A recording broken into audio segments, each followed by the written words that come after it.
우리 하나님의 말씀을 보도록 하겠습니다.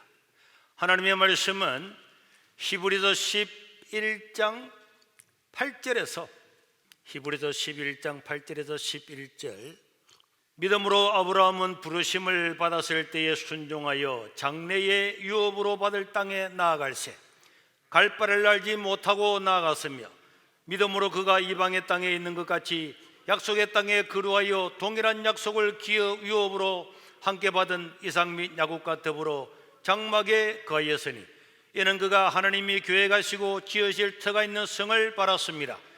믿음으로 사라 자신도 나이가 많아 단산하였으나 잉태할 수 있는 힘을 얻었으니 이는 약속하신 이를 미쁘신 줄 알았습니다.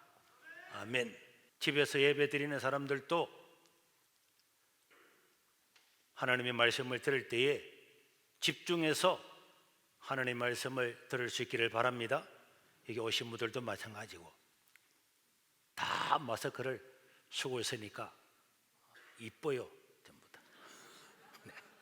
네, 화장 안 해도 잘 모르겠고.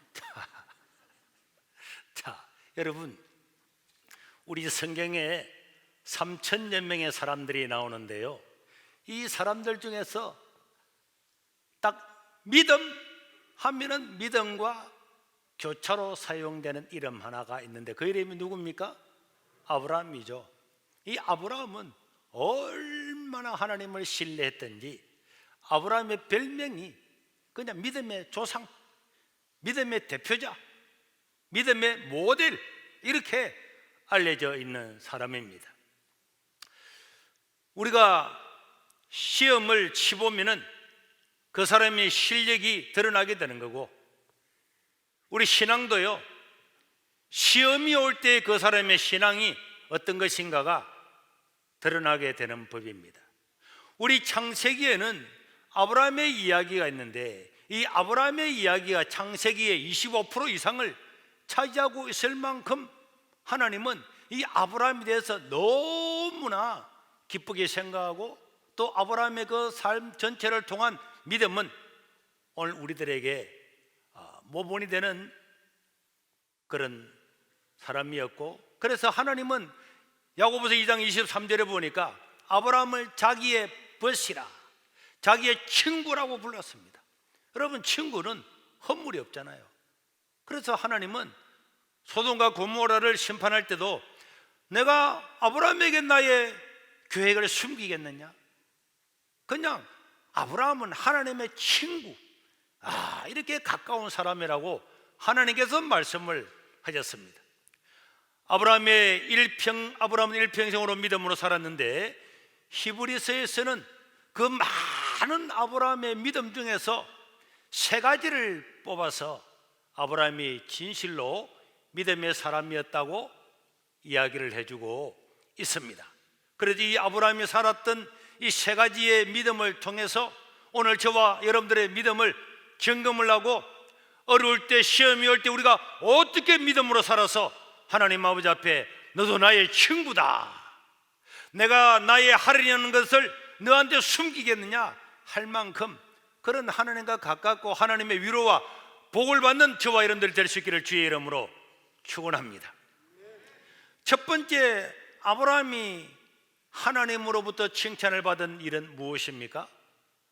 하나님이 아브라함을 불렀는데요, 창세기 12장 1절에 보면은 여호와께서 아브라함에게 이르시되 너는 너의 고향과 친척과 아버지의 집을 떠나서 내가 네게 보여줄 땅으로 가라. 75세가 된 아브라함, 4절에 보니까 그의 나이가 75세라 그랬죠. 75세가 된 아브라함에게 하나님께서 나타나셔서 너는 너의 집을 떠나라, 아버지의 집을 떠나라, 지금까지 네가 살아왔던 모든 터전을 여기서 일어나서 내가 네게 지시할 땅으로 가라, 이렇게 말씀을 했습니다. 그래서 히브리서 11장 오늘 8절에 보니까 믿음으로 아브라함은 부르심을 받았을 때에 순종을 했다. 그리고 장래의 유업으로 받을 땅에 나갈새 갈 바를 알지 못하고 나갔다. 여러분, 갈 바를 알지 못하고 갔다. 하나님께서 아브라함에게 목적지를 가르쳐 준 것이 아니고, 아브라함아 그냥 일어나서 내가 네게 지시할 동으로 가라 했는데 아브라함은 순종을 했다는 거예요. 이거는 하나님에 대한 절대적인 신뢰가 아니면 불가능합니다. 갈 바를 알지 못하고 목적지를 모르는데 75년 살아왔던 인생을 정리하고 아무도 모르는 타국으로 떠난다. 이거는 오직 하나님은 내가 이해하지 못하고 내가 알 수 없는 길을 인도하신다고 할지라도 하나님은 나에게 가장 좋은 길로 인도하실 것이다. 하나님은 선하시고 나는 내 앞날을 모르지만은 내 앞날의 끝을 아시고 미래를 아시는 그 하나님은 나를 선하게 인도하실 거다. 나를 가장 선한 길로, 좋은 길로 인도하실 것이다 하는 것을 믿는 절대적인 신뢰가 있을 때에만 이것이 가능한 겁니다. 그러니까 순종이라고 하는 것은 하나님을 절대적으로 순종하는 사람, 믿을 때에 그 믿음의 결과가 순종이라고 하는 형태로, 행동으로 나타나게 되는데, 여기에 부르심을 받았을 때라는 이 헬라 원어에는 칼로메노스라는 이 말은 바로 칼레오라는 현재 분사형인데요, 현재 분사형이라고 하는 것은 어떤 하나님의 말씀을 받았을 때, 어떤 행동을 할 때에 지체하거나 생각해보거나 이런 것이 아니고 즉시 바로 곧 거기에 순종을 했다는 거예요, 즉각적으로. 그러니까 아브라함이 믿음의 사람이라고 하는 이런 큰 타이틀을 가지게 되고 하나님의 사랑을 입고 하나님의 위대한 복을 받은 것은 하나님이 말씀할 때는 내 인생의 생각, 경험, 모든 이해를 떠나서 하나님이 하시는 말씀은 절대적으로 옳음을 인정을 하고 순종을 하되 적극적으로 순종을 했기 때문에 하나님은 아브라함의 믿음을 칭찬을 하고 있습니다. 오늘 여러분, 세상이 아무리 어려워도 하나님의 백성은 하나님께서 인도하시는 줄로 믿으시기를 바랍니다. 오늘 저와 여러분들의 삶도 하나님이 오늘 또 선하게 인도하고 있는 줄로 믿으시기를 바랍니다. 아무리 코로나가 많이 와도 하나님은 다 계획을 가지고 자기 백성을 선하게 인도하고 있는 줄로 믿으시기를 바랍니다. 이런 믿음을 가지고 있으면요, 세상에 어떤 시험이 와도 두렵지 않습니다. 어떤 시험이 와도 두렵지 않네, 이런 찬양이 있잖아요. 제가 목소리만 좋으면 한국어를 쫙 뽑고 싶은 마음인데 도저히 안 되네. 저는 예수님을 믿고 난 다음에 모든 예배라고 하는 예배를 다 참석하는데 그때는요, 예배 참석하기가 너무너무 어려웠어요. 지금이야 세월이 얼마나 좋습니까? 내가 마음만 먹으면 가서 예배 드릴 수 있지만은 옛날에는 아무도 안 믿는 그런 가정과 그 가문에서 예수님을 믿는 거는 그때는 얼마나 핍박이 심하고 먹고 살기 바쁜데 주일날 일을 하러 가야 되고 다 어려웠어요. 그러나 저는 언제나 하나님 내 인생을 책임질 줄 거다, 그것을 인정하고 하나님을 예배하는데 정성을 다했어요. 그래서 고등학교 들어가서도 실업계 가서 모든 시험을 치고 자기 등 시험을 칠 때도 그 시험들이 대부분 다 주일날 있었지만은 저는 치지 않았죠.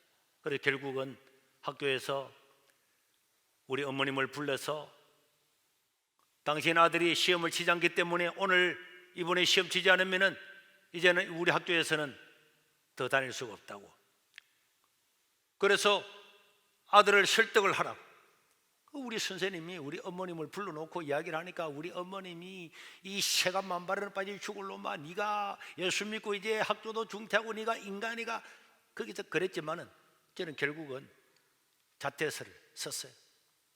그때 제 어머님이 학교에서 거기 계단에 앉아서 울고 불고 하는 그 모습들이 눈에 선하고 다 그랬지만은 자퇴서를 내고 3일 4일 지나고 난 다음에 하나님께서 모든 사건들을 역전시켜서 참으로 오늘 제가 제 인생을 되돌아보면은 시험이 올 때에, 어려움이 올 때에 그때의 믿음을 지킨 그 은혜로 인생을 산다 하는 것을 제가 느끼게 되는 거예요.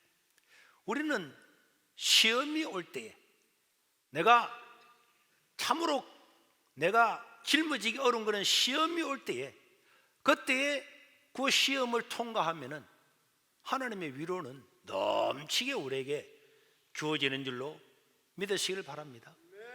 그래도 그런 삶을 살면서 내가 인생을 뒤돌아보면은 약하고 부족함이 수도 없이 많이 있음에도 불구하고 하나님을 기쁘시게 했던 그런 한 가지, 두 가지, 몇 가지의 그런 사건들을 통해서 하나님은 우리 인생을 너무나 복을 주시고 은혜를 주신다, 이런 걸 알게 되는데, 여러분, 아브라함에게 아브라함아, 너는 네가 지금 살고 있는 이곳, 다른 여호수아와 사도행전에 보면 아브라함은 우상을 섬기는 그곳에서 살고 있었다 그랬는데, 그 우상의 도시에서 혹은 또 우상의 물건을 만들어 파는 그런 집안에서 사는 아브라함에게 너는 아버지의 집을 떠나서, 본토를 떠나서 내가 네게 지시할 동으로 가라.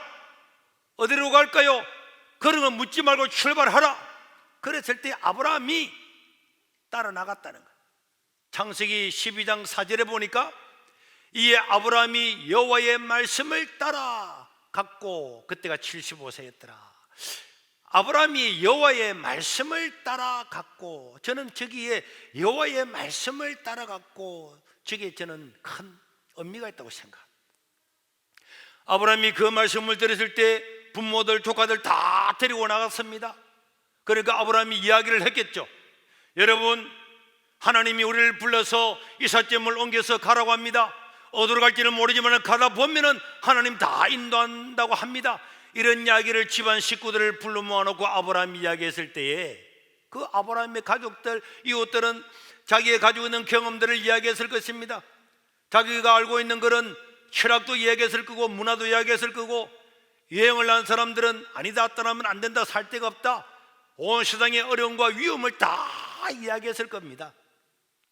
수많은 사람들이 아브라함한테 와서 자기의 이야기를 좋은데 해주고, 어떤 사람은 비난하고, 아브라함이 광신도가 아니냐, 어떻게 하나님 말씀 한 말씀을 믿고 어디로 갈지 목적지도 없는 곳에 간단 말이냐, 온갖 이야기를 다 했을 것입니다.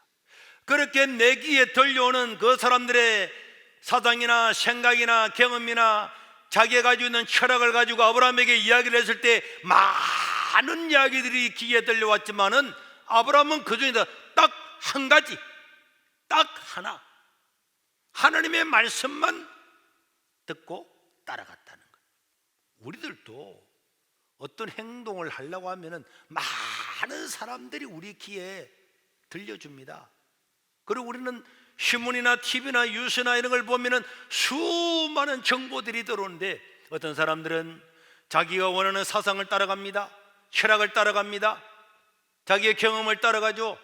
자기가 알고 있는 교육 지식을 따라가지만은, 하나님을 믿는 사람은 이 세상에 어떤 많은 철학과 지식과 사상이 있을지라도 하나님의 말씀을 따라가야 그 사람이 믿음의 사람인 줄로 믿습니다. 그 사람의 믿음의 사람인 줄로 믿습니다. 요즘은 보세요, 자유주의, 종교다원주의가 이 세상을 판치고 있습니다. 여러분, 신학교 교수라고 해서 그 사람 믿음 있는 건 아닙니다. 그냥 신학을 공부해서 박사 논문을 쓰면은 불신자도 신학 교수가 될 수 있는 거예요. 감리교 한 교수는 예수님의 부활을 안 믿는데, 그러니까 당연히 신학대학에서 그 사람을 잘랐습니다. 잘랐더니 교육부에서는 왜 자르느냐, 자기의 사상을 이야기했는데, 그래가지고 자르지도 못하는 거예요. 그런데 여러분, 또 총순대의 어느 교수님은 신학 앞으로 목사가 될 사람들을 두고 동성애는 죄라고 이야기를 했더니 교육부에서 그거는 옳은 말이다.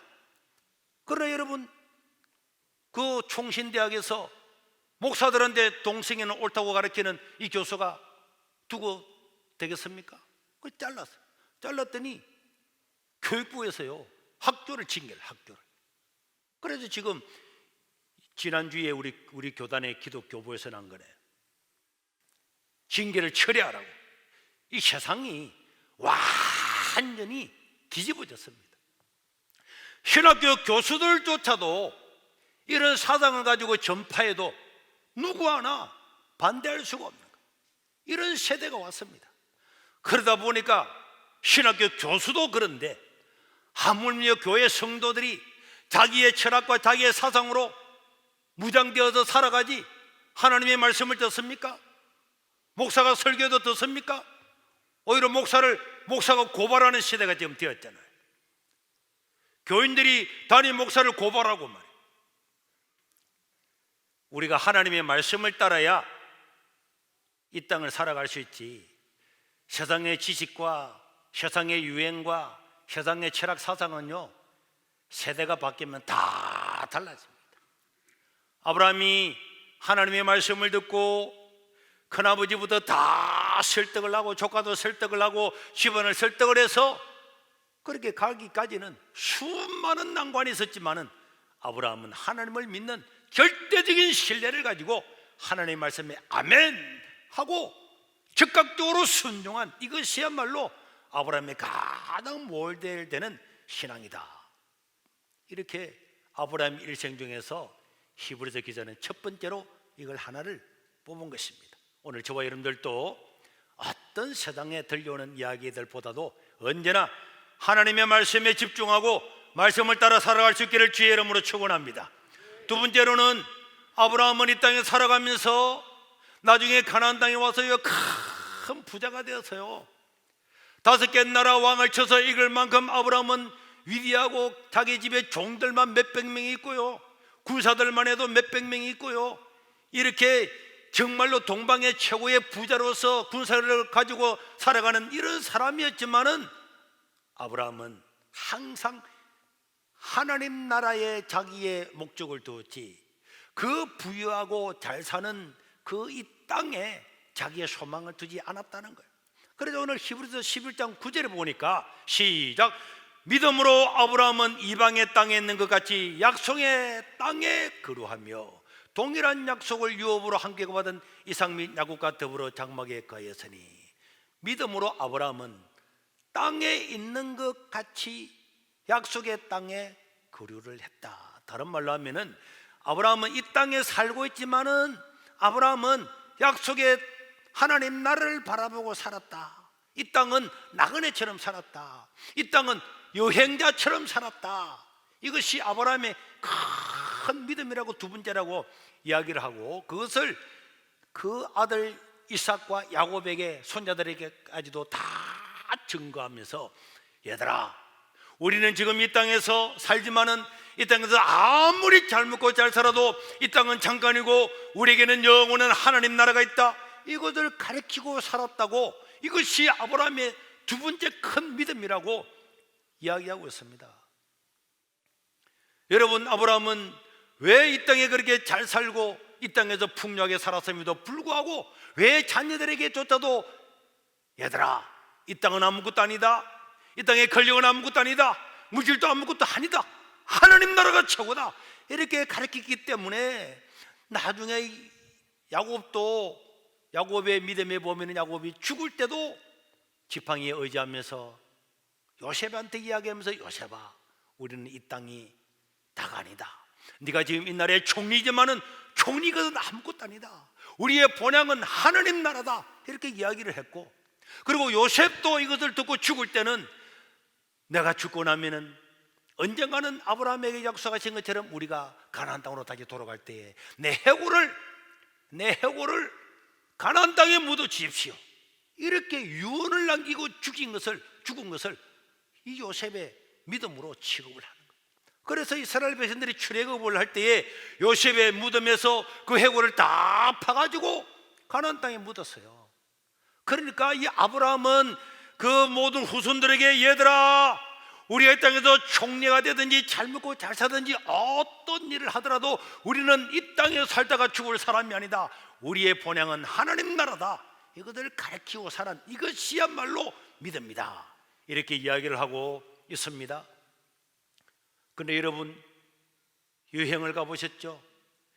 여행을 가서 아무리 아름다운 곳이 있고 아무리 좋은 곳이 있다고 거기서 땅 사고 집 사고 거기서 눌러앉지를 않습니다. 왜? 그건 잠시 지나가는 곳이고 우리의 집은 여기 있기 때문에, 오늘 우리가 이 땅을 살아가면서 우리는 언제나 나그네다.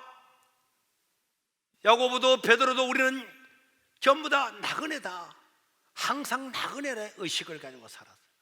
이 땅이 다다. 이 땅에서 모든 것을 투자하고 이 땅에서 모든 힘을 다 쏟고 먹고 사는 걸 위해서 다 살아가면은 지나고 나면은 다 후회를 하지만은 본향을 향해서 살아가는 사람은 어떤 어려움과 시련이 와도 거기에서 굴복하지 않고 잠깐에는 이 땅의 문제가 아니라 영원한 하나님 나라를 소망하고 시험을 이기고 살아가는 줄로 믿습니다. 고린도후서 4장 17절에서 5장 1절에 보면은 사도 바울도 그렇게 이야기하고 있는 거예요. 우리가 잠시 받는 환난에 갱한 것이 이 땅에서 잠시 받는 것은 환난의 그것은 작은 것이고 지극히 크고 영원한 영광의 중한 것을 우리에게 이루게 하미니 우리가 주목하는 것은 보이는 것이 아니요 보이는 이 땅이 아니고 보이지 않는 것이니 보이는 것은 다 잠깐이고 보이지 않는 것은 영원합니다. 만일 땅에 있는 우리의 육신의 장막 내 몸이 무너져서 병들어서 사고로 이 땅을 떠나게 되면은 하나님께서 지으신 집 곧 손으로 지은 것이 아니요 하늘에 있는 영원한 집이 우리에게 있는 줄을 아느니라. 그래서 여러분 예수님의 부활을 목격했던 이 사도들은 야, 이 땅이 아무것도 아니구나. 이 땅은 나그네구나. 하나님 나라 이 땅에 내 육신의 장막이 무너지면 죽지 않은 영원한 몸을 가지고 사는 그 나라를 위해서 살고 그 나라를 위해서 투자하고 그 나라를 위해서 수고하고 헌신하고 섬기는 것을 아끼지를 않았습니다. 여러분 이 땅은 한순간이죠. 시편 90편 4절에 보니까 주의 목전에는 1000년도 지나간 어제 하루밖에 안 되는 거예요.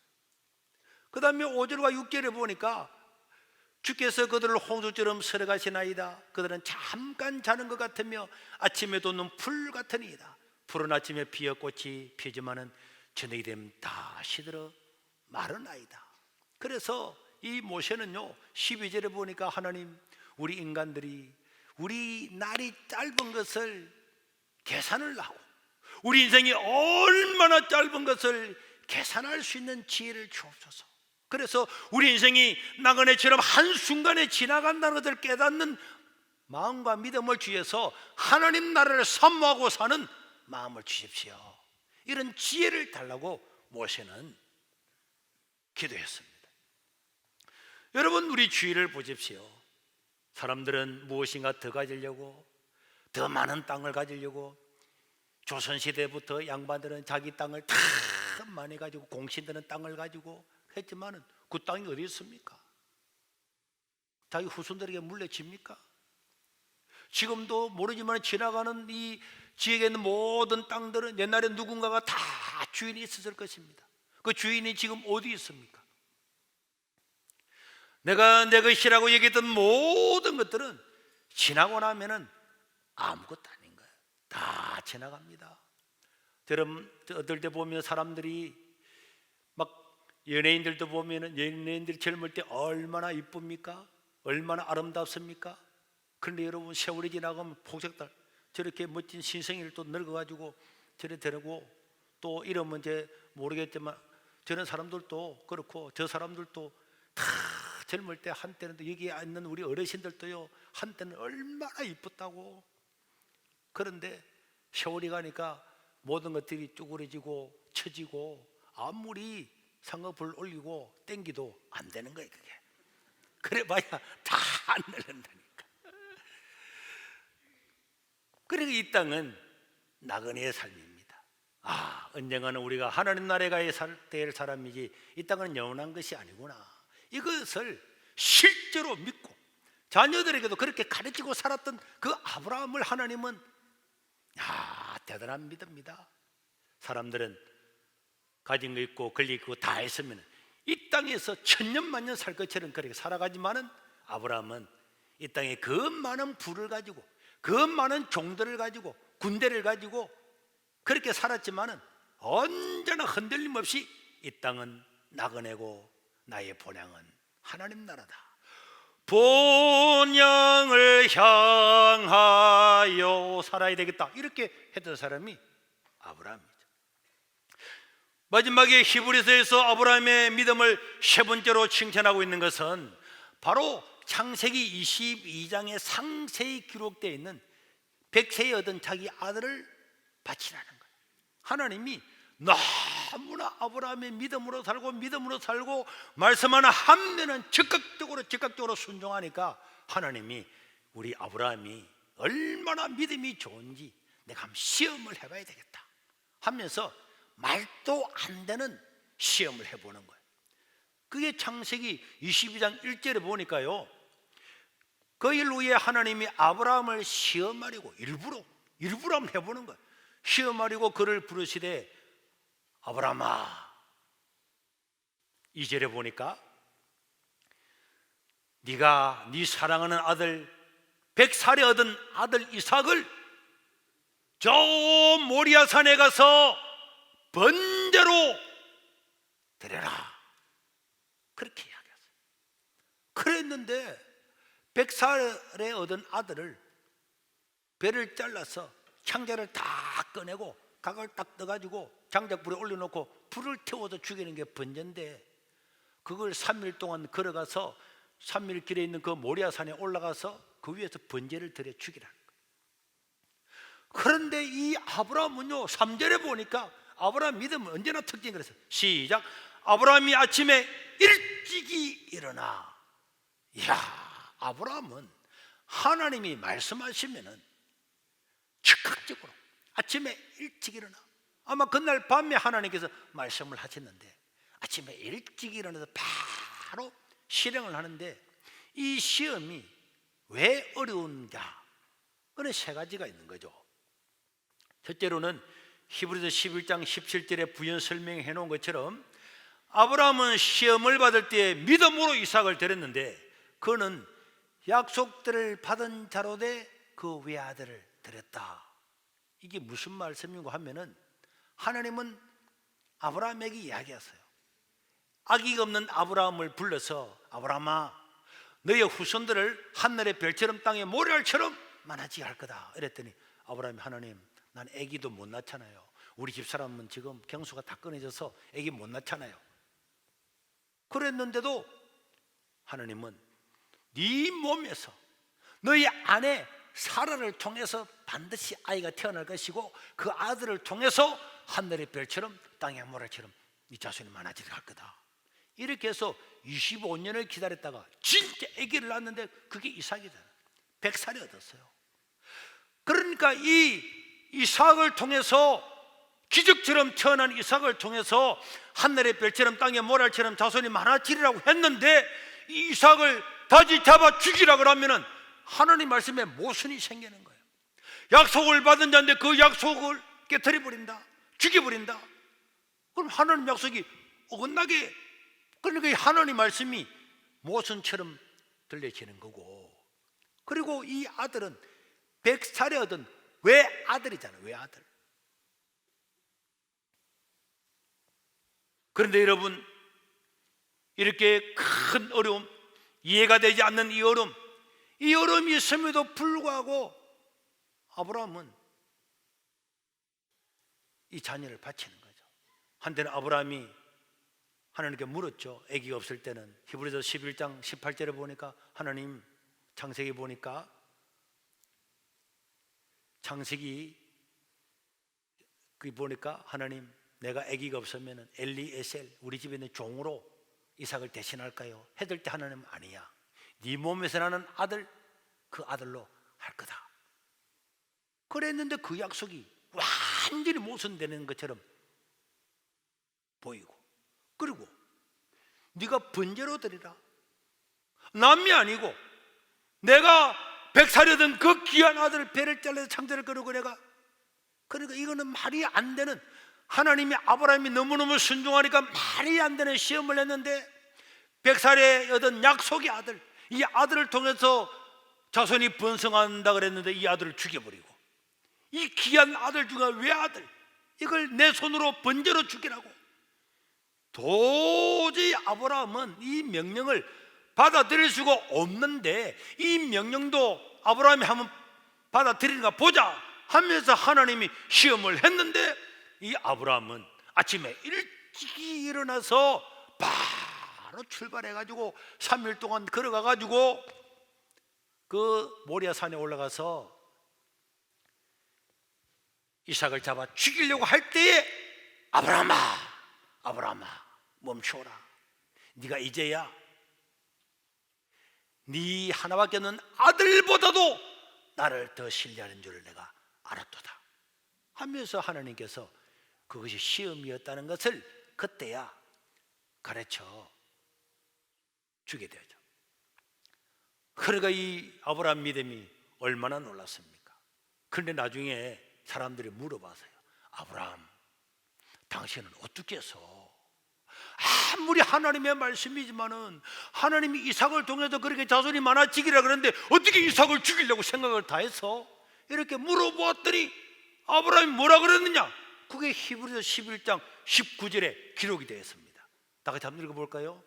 히브리서 11장 19절 시작.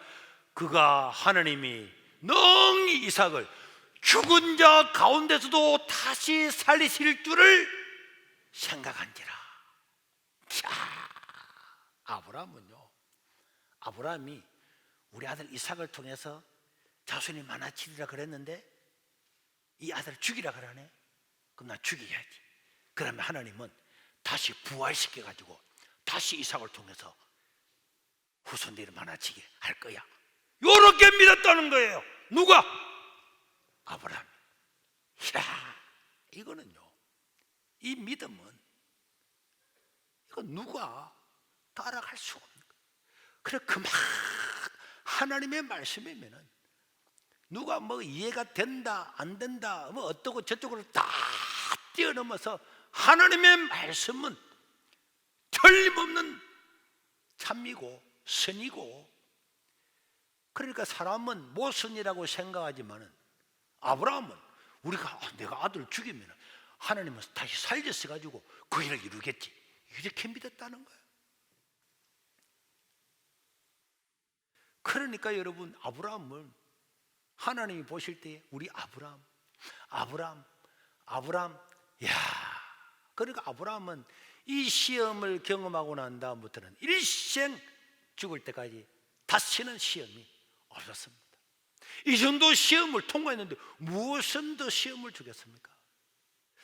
믿음을 통과했던 아브라함은 이삭을 죽이지 않고 이삭을 통해서 그 자손들이 전 세계에 번지게 되고, 그리고 나중에 아브라함은 그 후손들 중에 다윗이 태어나고 그 다윗을 통해서 예수님이 태어나서 이 신약 성경 첫째 이름에 아브라함의 이름이 딱 나올 만큼 아브라함은 존귀하고 위대한 인류 역사상 가장 위대한 가문을 이루게 되었습니다.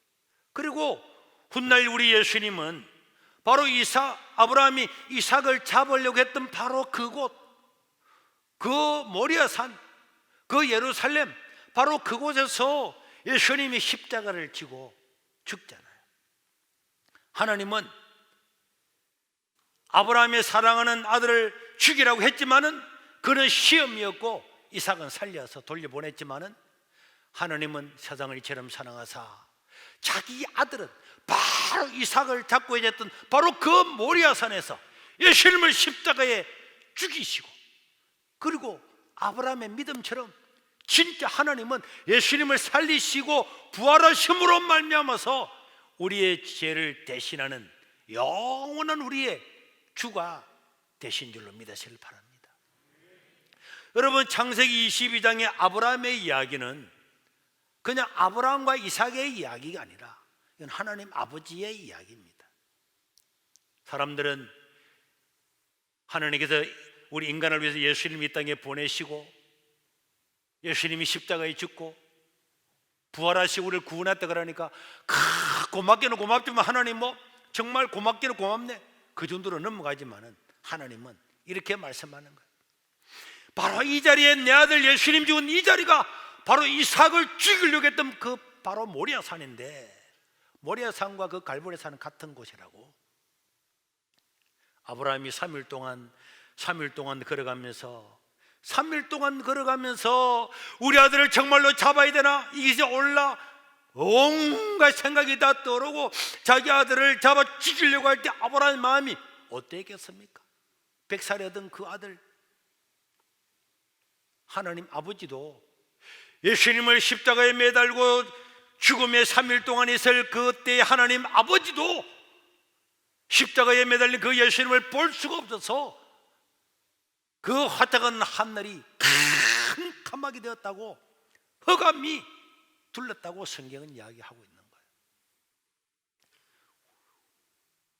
아브라함의 이야기, 아브라함의 그 마음을 통해서 하나님 아버지의 마음을 우리에게 보여주는 거고, 오늘 저와 여러분들이 예수를 믿고 구원을 받고 다음 주에는 고난주간인데요, 우리 주님이 날 위해 고난당했다, 이것은 아브라함 같은 마음을 가지라는 거예요.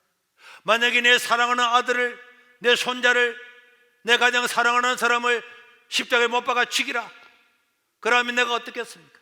차라리 내가 죽는 게 낫지 잠이 오겠습니까? 완전히 인간이 그냥 혼절해서 어쩔 줄 모를 겁니다.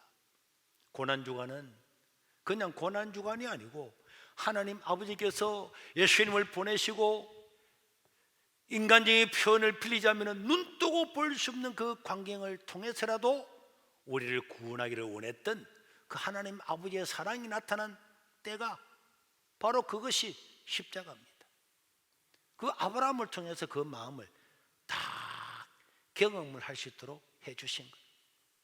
사랑하는 성도 여러분, 다음 주는 고난주간이고 그 다음 주는 부활절이지만은 우리는 이 코로나 때문에 올바른 예배도 다 드리지 못하고, 심지어 어떤 사람은 두려워서 떨려서 아무것도 못하는 사람들도 있습니다.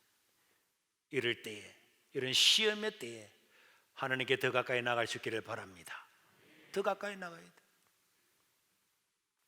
지난주에 어떤 분이 예배를 마치고 교회를 방문을 했더라고. 그래서 제가 물었습니다. 어디서 왔습니까? 하니까 저 양산에 있는 어느 큰 교회 근사님인데 날이 너무 좋고 해가지고